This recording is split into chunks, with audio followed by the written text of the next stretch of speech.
day 12, the morning. You can see the sunrise behind me. It is super windy, 20 to 30 mile per hour winds. I'm hoping it will be okay in there today. I'm not going to walk with my hat because that will just choke me. I hope my hat survives. You can see it flapping behind me. More later. As I've mentioned, I've gone a little early and I'm a little out of season altogether today. Like the last week, I think I've only come across about 10 Ohenro or so. Only 1 or 2 bus tours, very few people. Most of the time when I go to temple, I'm alone. Maybe a couple will come in by car, but otherwise I'm not seeing many people. And just to give an example of that, I am at the shokubo of temple number 26. I'm forgetting the name of it. Kongo. Anyway, I am at the shokubo of temple 26, and it's a rather large place, and they let me stay here, but I'm the only one here. So this is my room for the night, and I have sort of this double suite. Because I'm alone, they said, I have to take a bath in the room. The big public bath isn't open, but that's not really a major problem. Here's a little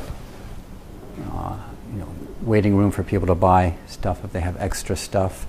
And then all ins, one of the things you can be aware of when you come is that they all have laundry. So you can do your laundry almost virtually every day for it. And then just to quickly show you this place I'm at, and I'm the only one here, here's the second floor. And once again, room after room after room after room.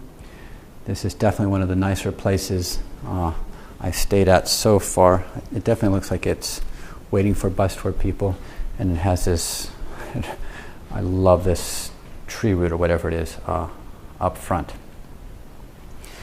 The only thing this place is missing is Wi-Fi. I've just come back from a meal at this inn, and it was incredible. It was enormous. The food that was laid out, I thought was the main meal, and then this little old Obachan who's running this place bought me more food, and then when I thought it was enough food, she at the end brought me soba. It was just so much food. I'm actually a little nervous of wondering if I was under the impression this was going to be the same price as most of the other inns I've been staying at, but I'm wondering if that will be so. I guess I'll find out in the morning. Most of the inns with 2 meals are about 7,000 yen. Some a little less, some a little bit more.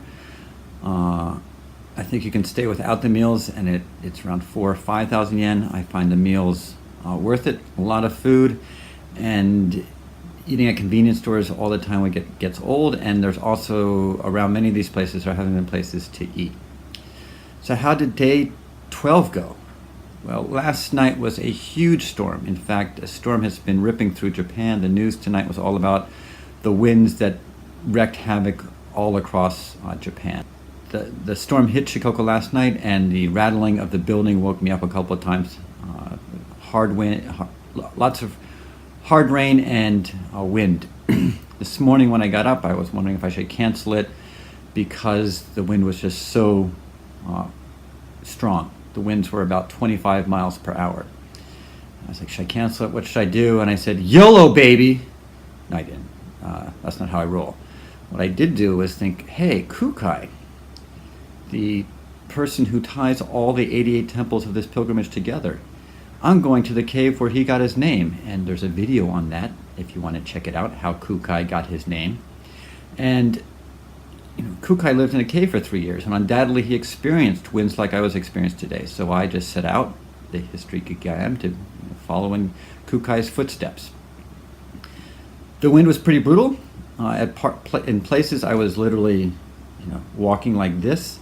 It probably slowed me down a bit. More than slowing me down, it probably just wore me out a good deal.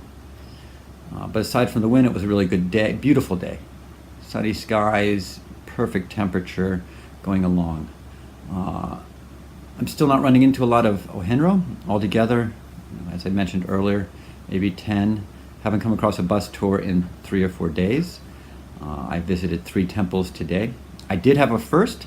I actually ate lunch in a restaurant. Until now, I've been eating lunch, bento, packed onigiri, or get something at a conveni, or nuts, or whatever I have in my backpack. Today, I actually sat down and had lunch in a restaurant, and that was quite good. One thing to note if you're thinking of doing Ohenro, and this is just some advice about things, if you're in the city, there are lots of convenience stores and places like that, and there are parks and other places where you can go to the bathroom. If you're in the countryside, not many people around, you can sort of sneak off into the bushes. Though for the past 2 days being along the highway, for women thinking of doing the Ohenro, if you have to pee, there really aren't any places you can kind of sneak off to, because the bush, there's no like low-cut grass or anything. It's kind of hedges, not hedges, but 3-foot grass.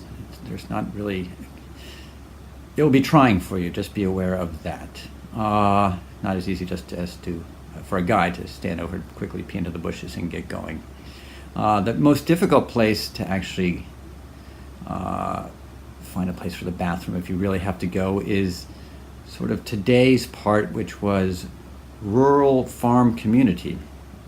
It's kind of, it's not a big city, so it doesn't have a lot of places to stop, no stores and such, nor is it desolate. It's just a lot of houses along the road and nowhere really to pee. So just something to keep in mind. So if you're walking and you see a bathroom, you might not want to pass it up if you're the type of person who has to go to the bathroom.